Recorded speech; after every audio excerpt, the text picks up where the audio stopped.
Hi,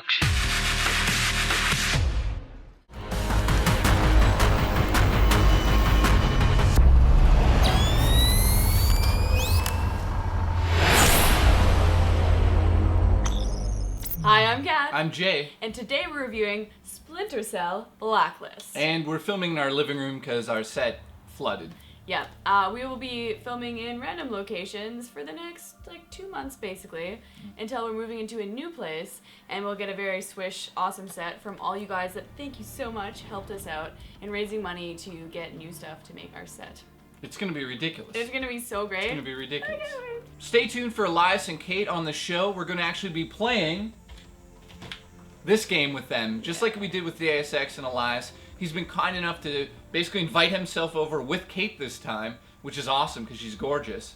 You can look at Elias, I'll look at Kate. Deal. And we'll play this game and we'll have some commentary over it. So stay tuned for that. Thank you for watching. So let's just get into this. What kind of game is this for people? For the people who've been living under a rock for 12 years, what is this? What is this game? It is an action-adventure stealth third-person game.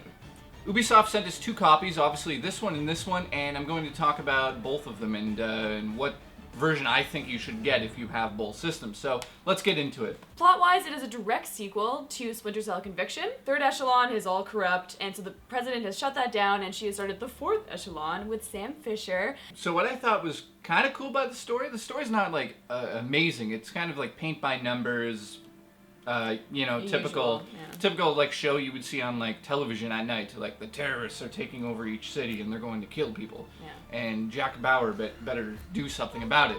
So right off the bat, if we're going to talk about which one's better, I'm just going to say this one right away. No screen tearing.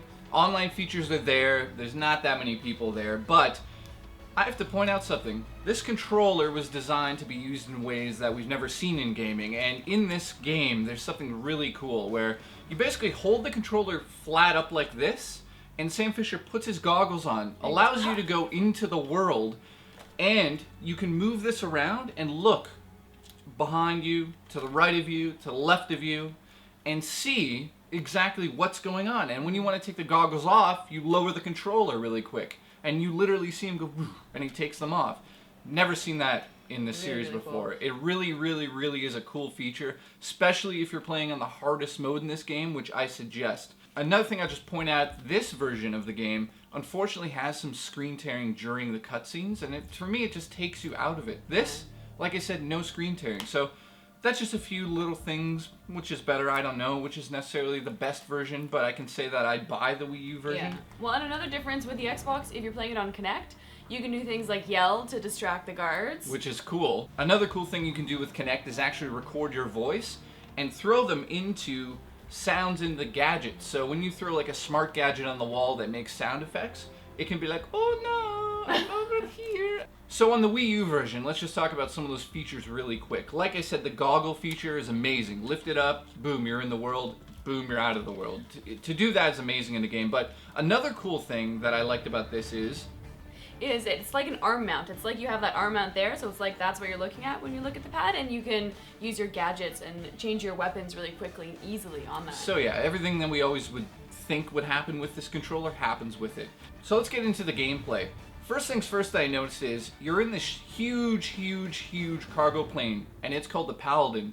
And in the Paladin, it's a lot like Mass Effect. You can actually, in between missions, go to different sections of the plane, upgrade the plane, which allows you to do different things in the mission, but also you can go to the characters and start online play and solo missions with those characters. It's so different than something we've seen before. Another cool thing with the Wii U is sometimes before the missions, you actually get this bird's eye view from the plane, and you shoot down at the enemies and clear a path for Sam to go into the level. And I thought that's pretty cool, and especially with this, the motion in this it actually feels really good on this controller. So there's 14 unique side missions in this game, and you can actually access those from the gamepad or on the Paladin in between missions. You just go up to the characters like Coben and be like, hey, is there any extra stuff that we can do? And he's usually like, yeah, actually there is, let's go on a mission. You can do those online and co-op. Now let's talk about online a little bit. So multiplayer is back with spies and mercs. So if you really like that in one of the past games, you get to play it again. So what I really, really, really liked about the online and offline game is that you can actually customize your characters throughout the game at any point on the Paladin. You don't have to be like just online in an online mode mission to upgrade your character. You can do that at any point. Or if you want to get Sam Fisher's new goggles, you can just do that during online play or offline play. And I thought that was really cool that the whole money system's connected throughout the whole game. So if you make some money over here, you can spend it over there. It's cool because I spend a lot of time just going back through the campaign and really, really, really trying to be a ghost. Like not get detected, not hit any of the alarms, and basically kill everybody without being seen once. And that's very, very difficult in this game. Another important thing to bring up about this game is that Eric Johnson actually took over the role of Sam Fisher. So there's no more Michael Ironside. Why am I fucking on crack today? I can't talk. But the good news is, I think Eric does an amazing job, and I love his voice in this game. It's Sam Fisher, and he seems not so old anymore, and he's young, and when he's talking to his daughter, I saw some people say, like, he sounds like his daughter is old and he's not old enough. But I don't agree with any of that stuff. I think he does an amazing voice in it. He seriously has some edge to his character in this. And then also, Elias Tefexis is back from the last game as Coben. And he's just like the slimy, sneaky... Yeah, he plays that role so well. Yeah, it's so weird hearing his voice, though, now that like we've met him. Yeah. Hearing his voice and this kind of character, like, oh, he is like that. And then Kate as Grimm is just awesome. The thing about her is that she's got that subtleness too, but she has to have that power behind her voice as well, which is still another thing very hard to do in a video game. So overall, the voice acting is great in the game. So I only got to play a tiny bit of this game. So what is your overall of this game, Jay? I give it an 8.5 out of 10. I think that there's some solid ideas in the game. They've definitely improved on all sorts of aspects of the game, all the way from the presentation. I felt that this was... I felt that they like brought somebody in, or the team just got together and really, really wanted to make like this espionage, like spy, just amazing entertainment package, and they really pulled that off. I think Eric Johnson did an amazing job. The voice cast did an amazing job. You definitely feel like sometimes there's pressure on them. Sometimes they're kind of joking with each other. Coben's obviously back from the last game, so it's amazing to see that they brought that back through the storyline. Some of the things I didn't like about the game, definitely there's moments where there's these dogs that run around the missions. They just seem to like have supervision, and they just will see you regardless of anything. And it doesn't matter where they are, they'll just spot you. It doesn't matter if you're like 5 feet or 50 feet away from them. That was a little frustrating. Other points in the game, there were some glitches here and there where enemies would hear me, where I was not even moving, and they would just turn around, and I was just like, this is really frustrating. You definitely want to play this game on the highest setting.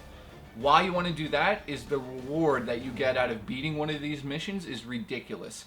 A lot of people have been complaining that the game is too hard, like it's just too hard to play, but old school video games were about that. They're about you actually challenging yourself to learn a certain pattern or to learn a certain aspect of this level and beat it. And that's what they've nailed, and I give that a 10 out of 10. These level designs are the best I've ever seen in Splinter Cell.